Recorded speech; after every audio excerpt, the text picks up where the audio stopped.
आस था हर राह में, आस था हर चाह में, आस था हर भाव में, आस था सद्भाव में। आस था, आस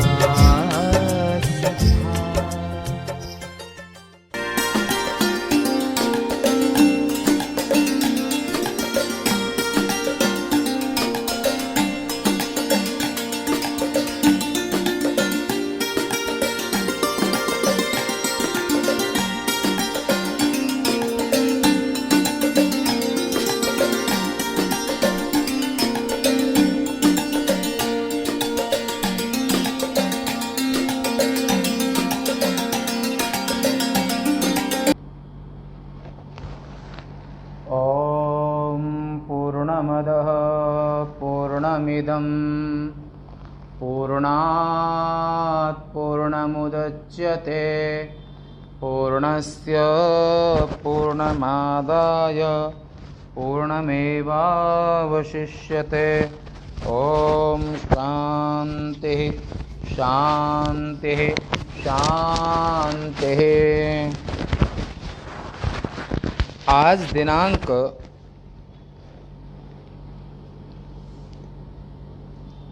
4/8/2020 प्रस्थानत्रयी मीमांसा के अंतर्गत क्रमशः उपनिषद प्रस्थान में ईशावास्य उपनिषद में कल तक 9वें मंत्र तक श्रवण किया। कल का जो विषय समुच्चय का आपने श्रवण किया। उपनिषदों में जहाँ जहाँ शंकाएं हैं, ऐसे व्यास जी ने उपनिषदों में 100 जो शंकाएं हैं, उन शंकाओं को 191 अधिकरण बना करके ब्रह्मसूत्र नाम ग्रंथ की रचना करके, जिसको वेदांत दर्शन कहते हैं, जो कि द्वापर के अंत में वेदव्यास जी महाराज ने, वेदव्यास जी कौन है? केशवम बादरायणम, भगवान विष्णु ही भगवान वेदव्यास जी के रूप में सभी के कल्याण के लिए ये सब कार्य किया। तो ब्रह्मसूत्र में 555 सूत्र, 191 अधिकरण और 4 अध्याय, प्रत्येक में 4 पाद, 16 पाद हो गए। और उपनिषदों को पूर्ण समझने के लिए ब्रह्मसूत्र पढ़ना बहुत आवश्यक है। अब ये संपूर्ण उपनिषदें पढ़ने में आपको लगभग 10 से 12 वर्ष उपनिषद आश्रम से, जो उपनिषद रहस्य विज्ञान नाम से यूट्यूब में चैनल है, इसमें प्रस्थानत्रय का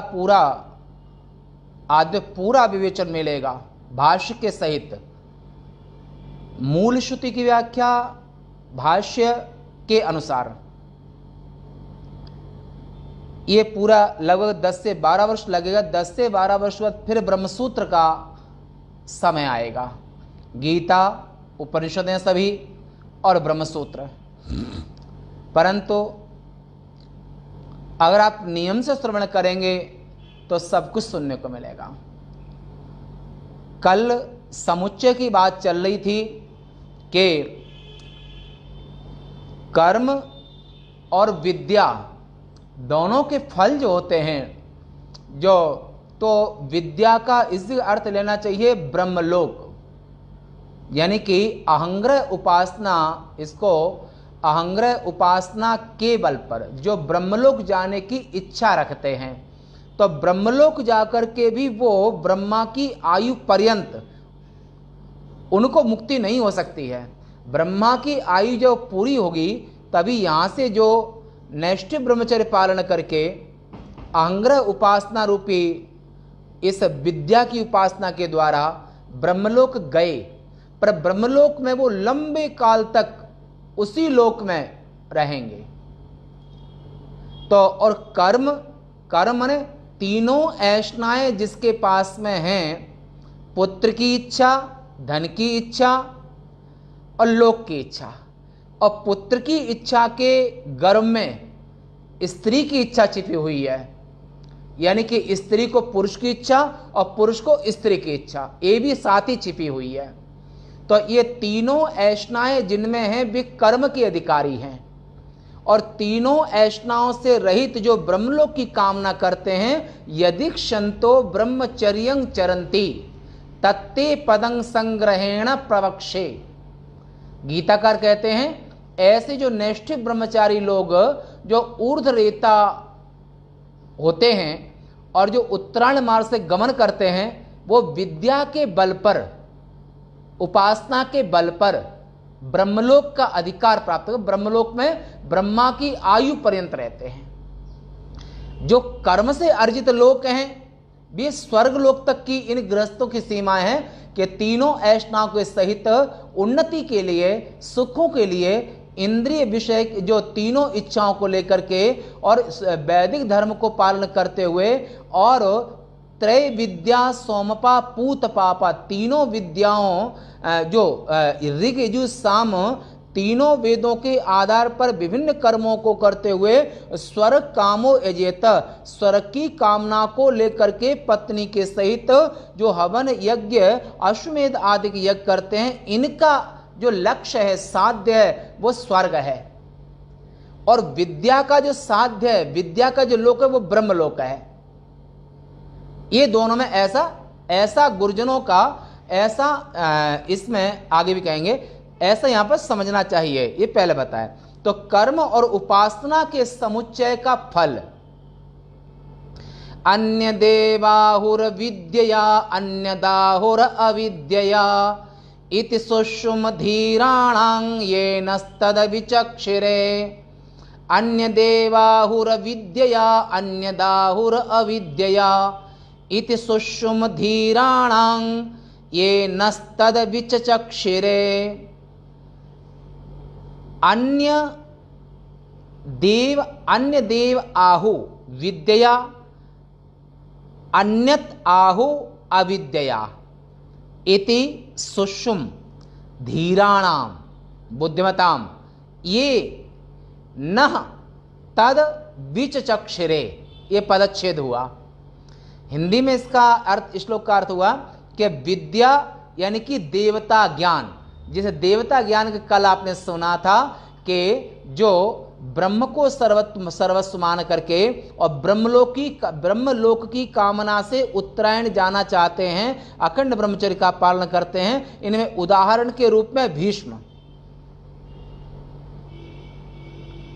तो जब तक उत्तरायण नहीं आया तो मृत्यु की प्रतीक्षा भी करते रहे, परंतु जाना उनको ब्रह्मलोक ही है और अखंड ब्रह्मचर्य का पालन भी किया।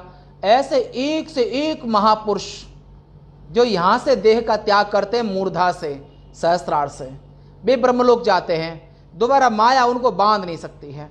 तो विद्या माने देवता ज्ञान से और ही फल बतलाया गया है, तथा अविद्या यानी कि कर्म, त्रय विद्या सोमपा पूतपापा यज्ञैरिष्ट्वा, यज्ञों के द्वारा यजन करते हैं, सोम का पान करते हैं और देवताओं का यजन करते हैं। किस लिए? स्वर्ग कामो यजेत,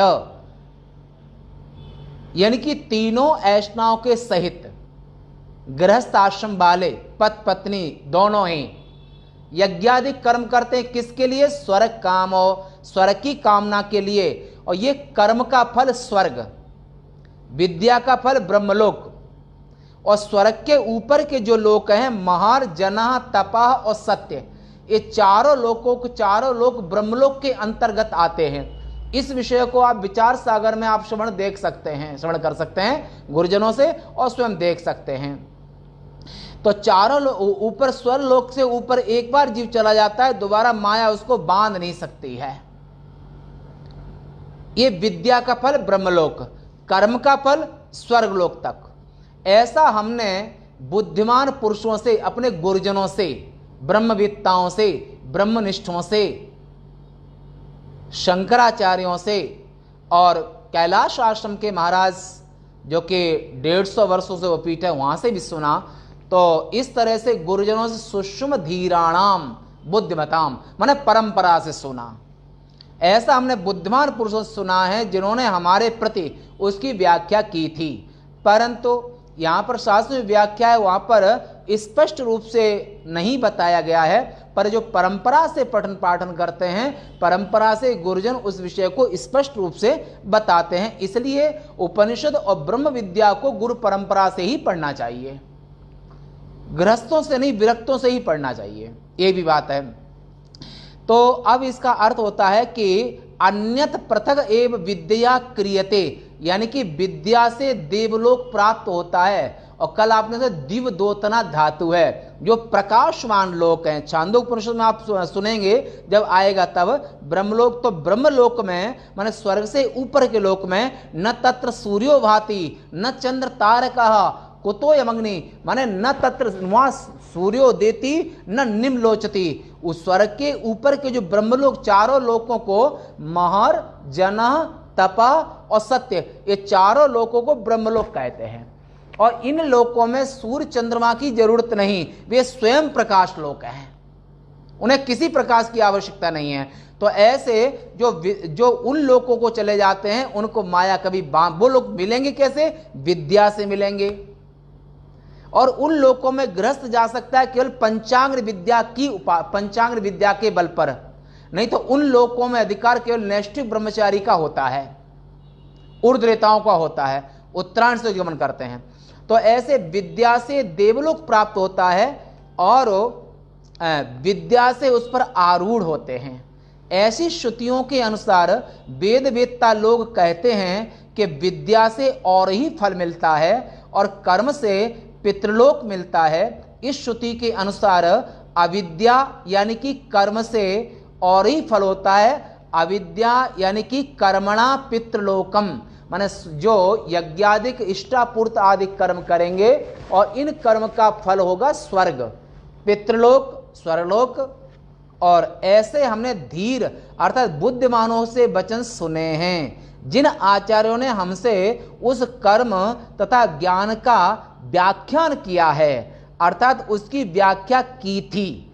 तात्पर्य यह हुआ कि यह उनका परंपरागत आगम है, परंपरा से श्रवण करने को मिलता है कि विद्या देवलोकम, ये बृहदन श्रुति का 1:5-16 और विद्या तदारोहंती इति श्रुति, ये भी श्रुति वाक्य है कि विद्या के द्वारा माने अहंग्रह उपासना के द्वारा, माने आत्मविद्या के द्वारा।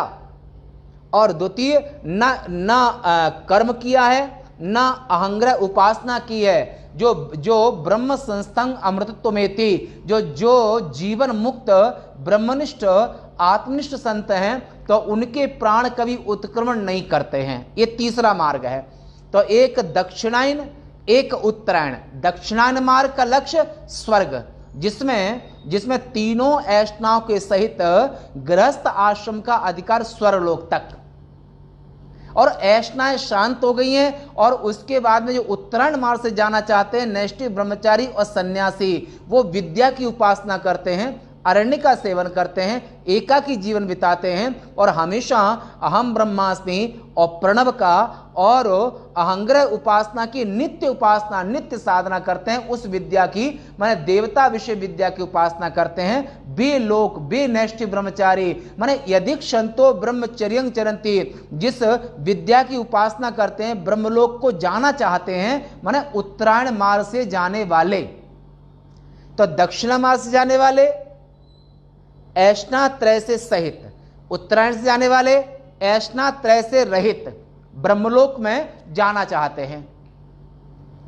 और तीसरा मार्ग वो है कि जो ना ब्रह्मलोक जाना चाहते हैं और ना स्वर्ग जाना चाहते हैं, ना इस लोक में आना चाहते हैं, वे आत्मनिष्ठ ब्रह्मनिष्ठ और ऐसे महापुरुष हैं जो न तस्य प्राणा उत्क्रामन्ते, ऐसे ब्रह्मवेत्ताओं के प्राण उत्क्रमण नहीं करते हैं। अत्रैव प्रविलीयते, जब शरीर छोड़ते हैं तो उनकी आंख सूर्य मिल जाती है, चंद्रमा मन में मिल जाता है, कांत दिशाओं में मिल जाते हैं। ऐसे जहां से जो उत्पन्न हुए थे अपने कारण विलीन हो जाते हैं, तो आत्मा ब्रह्म के साथ में अभिन्न हो जाती है।